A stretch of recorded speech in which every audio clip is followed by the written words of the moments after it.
David Richardson, CEO of a supermarket chain valued at $800 million, was conducting his monthly inspection at the South Side store when he witnessed a scene that would change his life forever.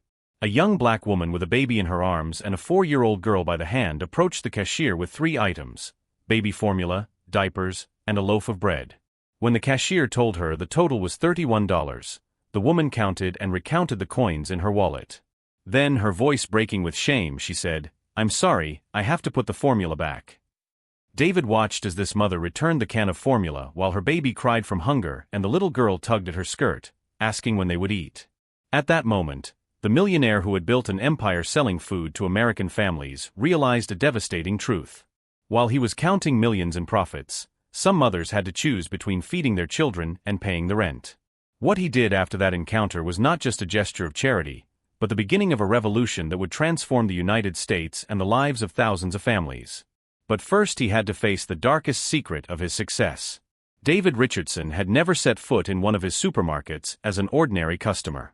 At 42, the man who had turned a small neighborhood store into a chain of 347 stores across the country knew his business only through quarterly reports, profit margins, and sales statistics that arrived punctually at his office on the executive floor of the Chicago headquarters. That November morning, he had decided to make a surprise inspection of the South Side supermarket, one of the below-average performing stores he was considering closing. Dressed in his usual gray Armani suit and Italian shoes that cost more than one of his employees' monthly salaries, he walked the aisles of the store, making a mental note of every detail that did not meet corporate standards.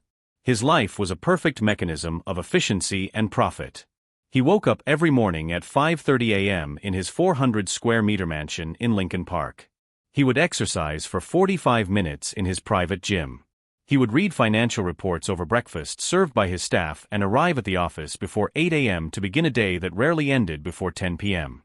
He had no family. His marriage had ended 5 years earlier when his wife grew tired of being married to a man who measured everything in terms of revenue and annual growth. His supermarkets were scientifically designed to maximize customer spending. Essential products were located at the back of the aisles to force consumers to walk through the entire store, special offers on impulse items, and distribution designed to confuse and slow down movements, increasing the likelihood of unplanned purchases. David did not see customers as people, but as consumption units that generated useful data to optimize revenues and margins. That morning, he was precisely analyzing the location of the dairy section. Children's products were strategically placed next to luxury goods to create a psychological contrast that pushed parents to spend more, when he noticed a scene that he initially interpreted as a normal case of customer management. A young black woman approached the checkout with weary steps, carrying a baby who couldn't have been more than 3 months old in her arms and guiding a blonde girl of about 4 by the hand, who was dragging her feet with the typical childish tiredness of someone who had walked too far. The woman was no more than 25 years old. She wore a worn jacket that had seen better days and faded jeans. But what struck David was the expression of determination mixed with despair that lit up her face. In the shopping cart were only 3 items arranged with almost religious care: a container of infant formula, a package of diapers, and a loaf of whole wheat bread. David automatically noticed the prices. The formula cost $18, the diapers $11, the bread $2, and he mentally calculated the total as the woman got in line at the checkout. The cashier, a woman in her 50s whom David recognized from the staff photos as Mrs. Rodriguez, with 15 years of service at the company, scanned the items with the mechanical efficiency of someone who had done this thousands of times before. When the screen showed $31, the young mother opened a synthetic leather wallet so worn that the marks of the loose stitching were visible. What followed was a scene that David would relive in his mind for years to come. The woman began counting the coins with hands that trembled slightly. 50 cents, $1, $2, 50 cents.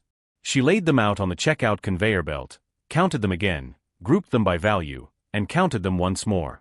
The baby began to cry, that sharp, desperate cry of very young children who are hungry. While the older girl tugged at her mother's skirt, asking in a thin voice when they would go home to eat, David unconsciously approached, hiding behind the magazine rack, fascinated by this mathematics of survival that he had never seen so closely. The woman had exactly $20.30. She was $10.70 short of completing the purchase, a paltry sum to him, but evidently impossible for her. The cashier waited with professional patience, showing no judgment, but no particular empathy either. It was a scene she had probably seen many times in this neighborhood. Other customers began to line up behind the young mother, some glancing at their watches with growing impatience. It was at that moment that the woman uttered the words that would haunt David for weeks. "I'm sorry, I have to return the formula." Her voice was broken not so much by shame as by deep exhaustion, as if she had waited until the last moment to see if she had enough money, but had always known it would not be possible. She took the can of baby formula and handed it to the cashier, who set it aside without comment. The screen now showed $13, bread and diapers. The woman counted her money again, this time with greater confidence, and gave it to the cashier along with $3 in crumpled bills she pulled from her back jeans pocket. As the cashier prepared the change and placed the purchases in a plastic bag, the baby continued to cry louder and louder. The little girl asked with devastating innocence, "Mommy, what about the formula for my little brother?" The mother crouched down to her, stroking her blonde hair and whispering something David couldn't hear, but which made the girl smile. Contemplating this scene, David felt something he hadn't felt in years: shame. Not the social shame of being associated with something unpleasant, but the deep moral shame of someone who realizes they have been living in a bubble completely disconnected from reality. As they left the supermarket, the mother with the baby screaming more and more desperately, the girl jumping around, oblivious to the tragedy that was unfolding, David stood paralyzed among the magazines, realizing that this woman had just experienced one of the most humiliating moments of her life in his supermarket, with his prices, under his commercial empire. That night, in his silent and perfectly air-conditioned mansion, David couldn't eat dinner. He couldn't stop thinking about the baby's crying, the girl's innocent question, the look on the mother's face who had had to choose between feeding her child and buying diapers to prevent irritation. For the first time in his 20-year business career, the numbers in his report seemed to him not to be abstract figures, but a reflection of real human lives, of families struggling every day against poverty, while he optimized profits. In the days that followed, David was unable to concentrate on the usual financial reports. The image of that mother forced to return the formula continued to haunt him, turning every business decision into a moral dilemma. During board of directors meetings, while executives discussed price increases for the following quarter, he saw the face of that little girl asking for formula for her little brother. He decided to return to the South Side supermarket, this time not as a CEO on an inspection tour, but as a silent observer of the reality he had ignored all his life. He dressed in jeans and a sweatshirt, put on sunglasses and a baseball cap, and spent hours in the aisles of the store studying customer behavior with completely different eyes. What he saw moved him. Mothers who calculated every penny before putting something in their cart. Elderly people who compared prices for minutes on end before choosing the most economical product. Entire families who split up in the aisles to optimize their time and find the best deals. He had built an empire selling food, but now he understood that for many people, shopping was a daily battle against the humiliation of poverty. On the second day of observation, he saw the same black woman again. This time she was alone. She had obviously left her children somewhere and was holding a list written on a crumpled piece of paper. He followed her at a distance as she moved through the store with precise movements, wasting no time in aisles that were of no use to her. She only picked up products on sale or cheap brands, checking each price with the maniacal attention of someone who cannot afford to make mistakes. At the checkout, she had 9 items: pasta, rice, milk, bread, a package of sausages, bruised bananas on sale, dish detergent, a package of diapers, and a box of children's acetaminophen. The total was $23.40. This time she had the exact amount, which she counted twice before giving it to the cashier with a shy smile of triumph. David followed her out of the supermarket, keeping a respectful distance, and watched her walk for 15 minutes to a 1970s public housing project with peeling plaster and windows repaired with duct tape. He saw her climb 5 flights of stairs.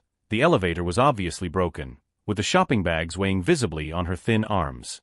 That night, David called the personnel director and asked for information about the employees at the South Side store. He wanted to better understand the neighborhood, the clientele, and the social situation in the area. What he discovered hit him like a punch in the stomach. 40% of the families in the area lived below the poverty line. Youth unemployment exceeded 35%, and many of his most loyal customers were people who struggled to afford basic necessities. The personnel director, thinking that the CEO was considering closing the store due to low profitability, began to list the supermarket's problems: low margins, customers with low purchasing power, and increasing theft. David stopped in mid-speech, realizing that he himself had created a system that saw customer poverty as a problem to be solved by closing stores rather than lowering prices. That night, in his quiet mansion, David made a decision that would change everything. He called his assistant and asked her to get all the data on stores located in low-income neighborhoods. He wanted accurate figures. How many families did they serve? What percentage of their income did they spend in his supermarkets? How many children went to bed without dinner because their parents couldn't afford to complete their shopping? The data that arrived in the following days was devastating. His supermarkets in poor neighborhoods had profit margins of 25% on children's products, double the European average. A family with 2 young children spent an average of $150 a month on formula, diapers, and baby food alone. That was almost 20% of the average income in the area. And the most shocking statistic, according to market research commissioned by his own company, 30% of mothers admitted to skipping meals to ensure their children had enough to eat. David realized that his success was literally built on the hunger of American children. Every time he raised prices to improve margins, he condemned some family to impossible decisions between basic needs. His $800 million empire was stained by the cries of babies who could not be fed because formula was too expensive for their mothers. The third time David returned to the Southside supermarket, he had made a decision that his financial advisors would have called insane. He called an emergency meeting with all the staff and announced something revolutionary. All baby products would be sold at cost, zero profit margin. In addition, any mother who could not complete her purchase for her children could access an anonymous family fund. The director pointed out that this would destroy profitability. David looked him in the eye. It's about time. In the days that followed, while the legal team structured the No Child Without Formula program, David observed the first effects. The mother who had returned the formula came back the following Tuesday, oblivious to the changes. At the checkout, the total had been reduced by half. Thinking it was a mistake, the cashier explained the new corporate program to her. David saw this mother burst into tears of gratitude. For the first time in months, she could buy everything without having to choose. She left with 3 bags instead of 1, walking with a spring in her step. The news spread quickly throughout the neighborhood. The supermarket was filled with families who came from far and wide. Contrary to all predictions, sales increased 40% in 2 weeks. Families who saved on formula and diapers spent their money in other departments. The success on the South Side convinced David to revolutionize the entire company. He convened the board of directors and presented the Dignity Revolution, to extend the program to the chain's 347 supermarkets for all basic necessities: formula, bread, pasta, rice, over-the-counter medicine, sold at cost to families in need. The reaction was devastating. The CFO calculated a 60% reduction in profits. The marketing manager spoke of unfair competition. The CEO threatened to resign. But David had the data from the South Side: increased sales, customer loyalty, increased overall revenue. Above all, he had letters of thanks from families. The vote was close: 6 against, 5 in favor, 1 abstention. David, as the majority shareholder, decided to go ahead despite management's opposition. The implementation transformed the public perception of the Richardson chain. The media told stories of families saved from food poverty. The most profound change occurred in David himself. The man who optimized profits discovered a new satisfaction in the smiling faces of mothers. He personally visited all points of sale, not to check numbers, but to listen to stories and understand needs. The transformation required sacrifices. He sold his mansion, liquidated his art collection, and gave up his private jet. But each sacrifice seemed insignificant compared to the joy of seeing children fed and mothers who did not have to choose between dignity and survival. A year after implementing the Dignity Revolution, David faced consequences he had not anticipated, some wonderful and others devastating. His supermarket chain had become an international case study analyzed by economics universities as an example of ethical capitalism. The final figures were surprising even to David. Despite the drastic reduction in margins on basic necessities, the company's overall turnover had increased by 35%. Families who had previously shopped with anxiety and shame now frequented Richardson supermarkets with confidence, spending the money they had saved on essential products on other items. Customer loyalty had reached record levels and marketing costs had been reduced to virtually zero, because positive word of mouth replaced any advertising. But success also came at a high personal price. 6 members of the board of directors resigned, selling their shares and publicly accusing David of betraying the principles of the free market. Some competitors launched a smear campaign, claiming that the dignity revolution was just a publicity stunt to hide tax evasion or other illegal activities. The toughest battle was with his ex-wife, who reappeared in his life with a lawsuit to obtain a larger share of the assets, claiming that his philanthropic follies were depleting assets that also belonged to her. The divorce that had been finalized peacefully 5 years earlier turned into a legal war that ended up in all the gossip columns. But it was during this personal battle that David had the encounter that changed his life forever. In the Chicago courts, while waiting for his case with his ex-wife to be heard, he noticed a young black lawyer who was defending families evicted for non-payment free of charge. She was beautiful, determined, and spoke of the rights of the poor with a passion that immediately fascinated him. Her name was Jasmine Carter. She was 30 years old, and she devoted 60% of her legal time to pro bono cases for families in financial difficulty. When David approached her to introduce himself after the hearing, she immediately recognized him as the millionaire who gives formula to the poor and looked at him with a suspicion that completely disconcerted him. Jasmine had read about his social initiatives in the newspapers, but remained skeptical about the real motives of a wealthy businessman who had suddenly discovered himself to be a philanthropist. When David asked if he could invite her for coffee to talk about his charitable initiatives, she replied curtly that she had no time for conversations with millionaires seeking cheap redemption. The challenge was set. David, who had achieved every professional goal he had set for himself, found himself for the first time in his life having to demonstrate the sincerity of his motivations to a woman who was not impressed by his economic success, but who wanted concrete proof of his social commitment. 2 years after meeting Jasmine, David had transformed not only his company, but his entire existence. The lawyer's initial mistrust had gradually turned into respect and then into a deep love born of their daily shared commitment to the weakest members of society. Jasmine had not only agreed to become his life partner, but had also become the director of the Richardson Foundation, a non-profit organization that David had created by donating 70% of his personal assets to the fight against child poverty. Together they had opened free soup kitchens for families in need, distribution centers for basic necessities, and a microcredit program for single mothers who wanted to start small businesses. Their wedding, celebrated privately in a small neighborhood church instead of the cathedral in the historic center, was attended by hundreds of families who had benefited from their social programs. There were no magazine photographers or VIP guests, but mothers with their children fed thanks to free formula, fathers who had managed to maintain their dignity thanks to low prices, and elderly people who could afford essential medicines. The dignity revolution had meanwhile spread far beyond the confines of the Richardson Company. Other American entrepreneurs had begun to copy the model, creating a national network of ethical supermarkets that guaranteed basic necessities at affordable prices. The government had studied the Richardson case to implement public policies to combat food poverty, and the European Union had invited David to Brussels to present his model as an example of good social practices. But for David, success was still measured in very concrete terms. Every time he walked into one of his supermarkets and saw a mother shopping with a smile instead of anxiously counting her coins, every time a child could drink enough formula to grow up healthy, every time a family could afford the dignity of choosing what to put in their cart, he knew he had made the right decision. The woman he had seen returning the formula that first day on the South Side had become an unwitting symbol of the revolution. David had tracked her down months later and discovered her name was Tanya. She was 24 years old, had 2 small children, and a husband who had lost his construction job.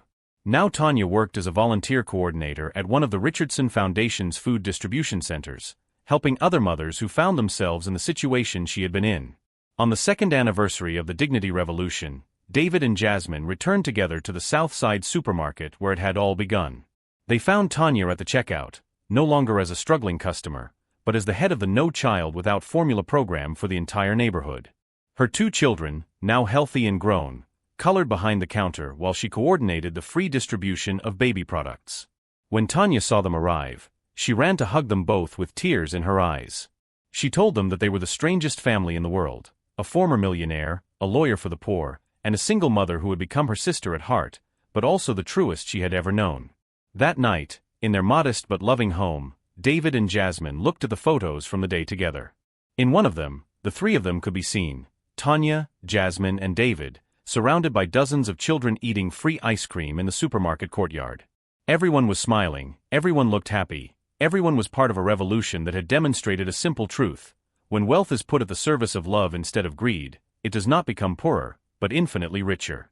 David hugged Jasmine tightly as he looked at this photo, thinking about how the sight of a mother forced to return a can of formula had changed not only his company, but his soul. He had lost millions of dollars in profits. He had given up unbridled luxury, he had faced legal battles and fierce criticism, but he had gained something priceless, the certainty of having transformed his life from an empty success into a love full of meaning. And every night, before going to sleep next to the woman who had chosen to love him, not for what he had, but for what he gave, David thought of all the children who were going to sleep that night with full stomachs thanks to his revolution. It was the highest dividend his life had ever produced. The real revolution begins when you choose to lose money to gain dignity. And sometimes the greatest love is born when two people decide together to change the world, one family at a time, because true wealth is not counted in the bank, but in the smiles of those who no longer have to choose between eating and living.